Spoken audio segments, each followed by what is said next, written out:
Hello and welcome back to week 7 of the Shattered Star Quilt Along. This is a big week, you guys. This is, for me, this is the biggest hurdle to get through in the quilt journey because basting my quilts is probably my least favorite step in the whole entire process. But I found a few different ways to make it a little bit more enjoyable. Now, when we talk basting, you guys do have a couple of options. So let me walk through the different basting options that you guys can choose from. The first one is to spray baste. The beauty about spray basting is that you can often just hang it on your design wall and kind of spray baste it right on your design wall. So if the thought of crawling around on your hands and knees on the floor is not very appealing, then spray basting is probably a good way to go. My only concern with spray basting is that normally there's quite a few fumes that come about when you're using the spray baste, and they do recommend doing it in a very well ventilated area. And 6 months out of the year we have everything basically closed up because it's winter time here and super cold outside. So I've just never really found spray basting to be convenient for where I live. And I also heard it referenced that like the spray, the glue spray kind of does go in the air, and the thought of it getting into my machine and gumming that up kind of freaked me out. So spray basting is not something that I've actually ever tried, but I know a lot of quilters who love it. So that's option number 1. Option number 2 is to pin baste, which is what I like to do. I got myself a bunch of curved safety pins, and the point of the curve is to actually help you kind of come back up after you've dug in that first one, to come back out of the fabric to the top of the quilt. The curved design of the pin will help you get that levering. So I've just picked up, this is actually my 3rd box of these, and the only reason why I have 3 is because I have a whole bunch of other quilts that are basted, just haven't been quilted yet. So I ran out of pins, and to get this one done for you guys, I needed another box. So you'll need, if you're going to go the pin basting route, what I recommend is to also pick up a quick clip. This is a nifty little tool that actually revolutionized my pin basting game. Because what you do is you kind of hold this and it helps you lever the pins in. So it kind of holds the fabric down, you lever it in, and then the grooves in this little, I don't know if you can see the little grooves, but the pins kind of sit in that, and it helps you close it. So it takes a lot of pressure off of your hand. I looked into this when I suffered from tendonitis, and it was genius tool. It actually not only meant less pain for me when I was basting my quilts, but it also increased my speed, so I can baste a quilt much quicker with this. The other option that you can do is also thread baste. I've done it, I've only done it once, and I swore I would never do it again. It took me forever. I found it to be a really long process, but mind you, I was also doing it on a king size quilt, so that might be part of the reason why I found it to be a long, arduous process. So I tend to come back to pin basting just because I find it sustainable.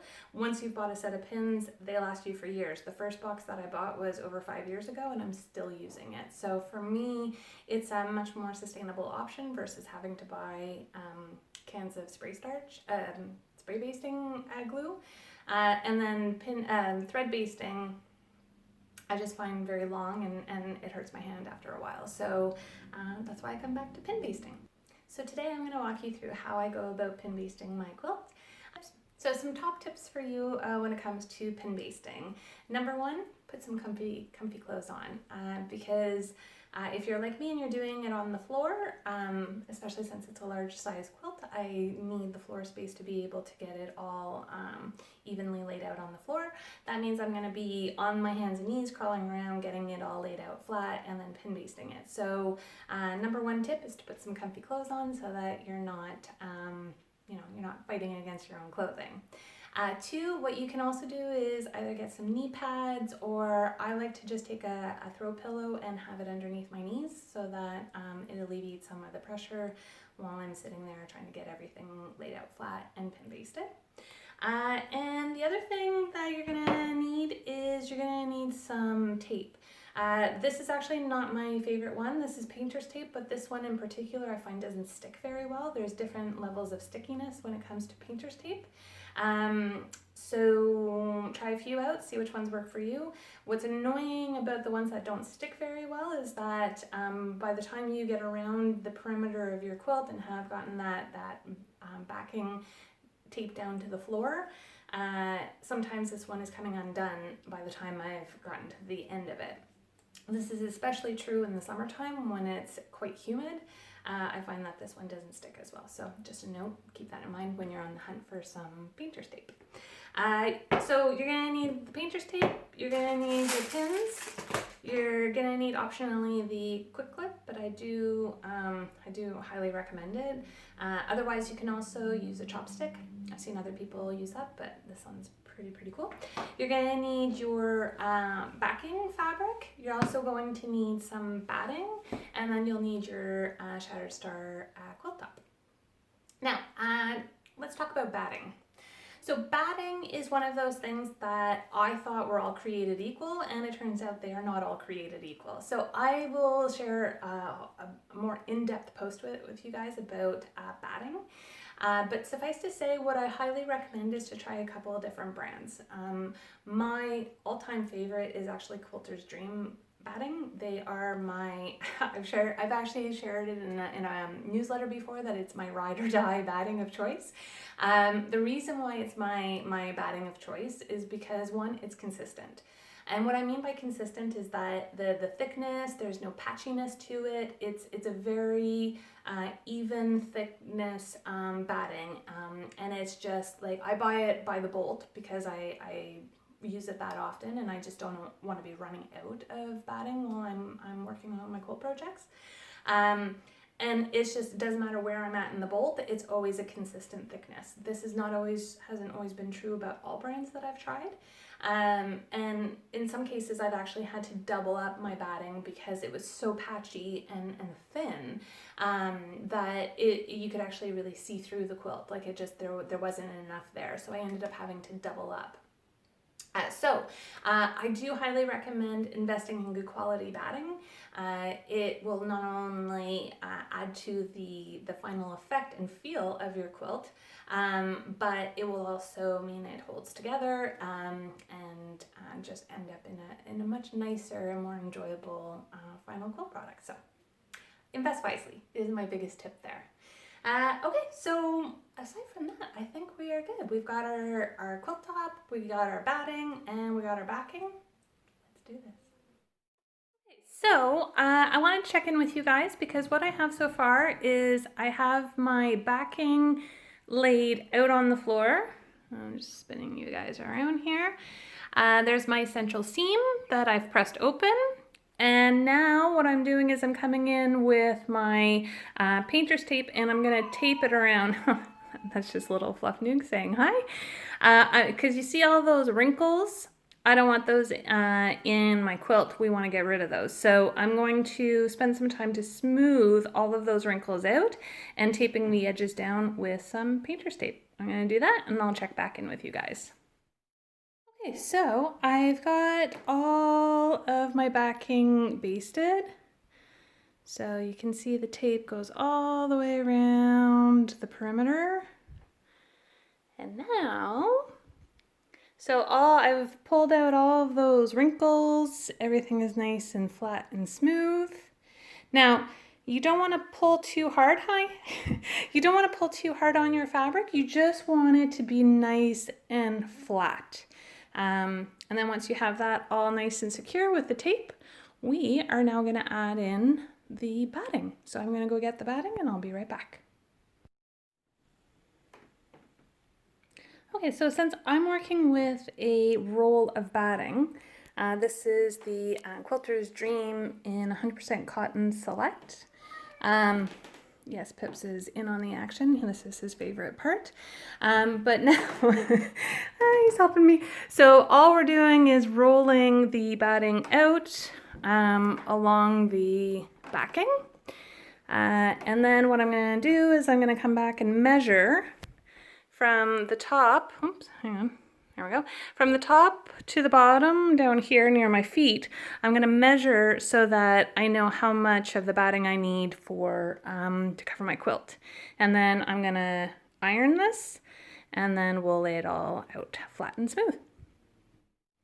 Okay, so I have my my batting all down. Oh, let's get rid of that.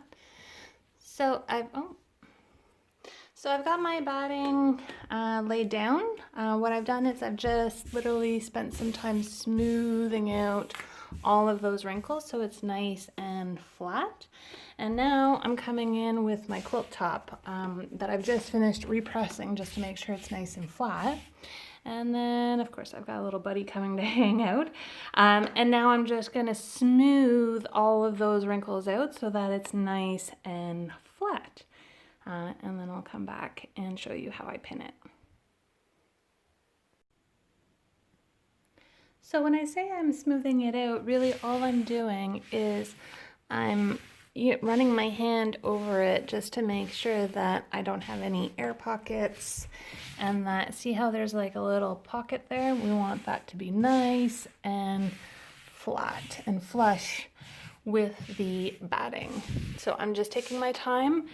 I'm working from the top all the way down, smoothing out as I go until it's nice and flat. Okay, so ignore the mess behind me, but I have everything nice and flat and laid out. There's no wrinkles, there's no puckers, there's no gaps of air. It's all just nice and everything is nice and combined. Now what I'm going to do is I'm going to grab my curved basting pins and my quick clip, and what I'm going to do is I'm going to start from the center and work my way out.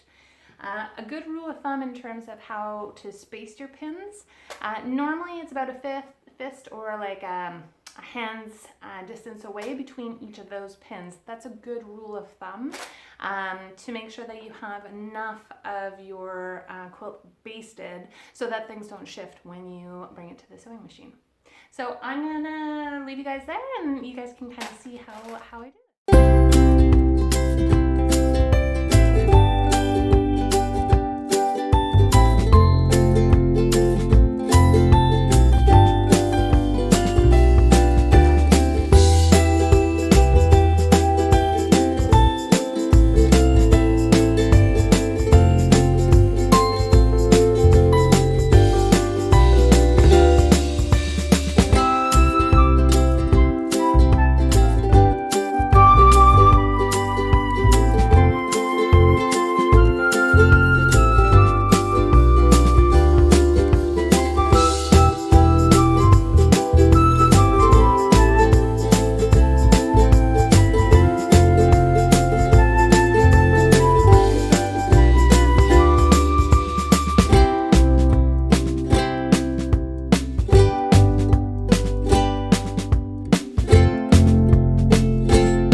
And there you have it.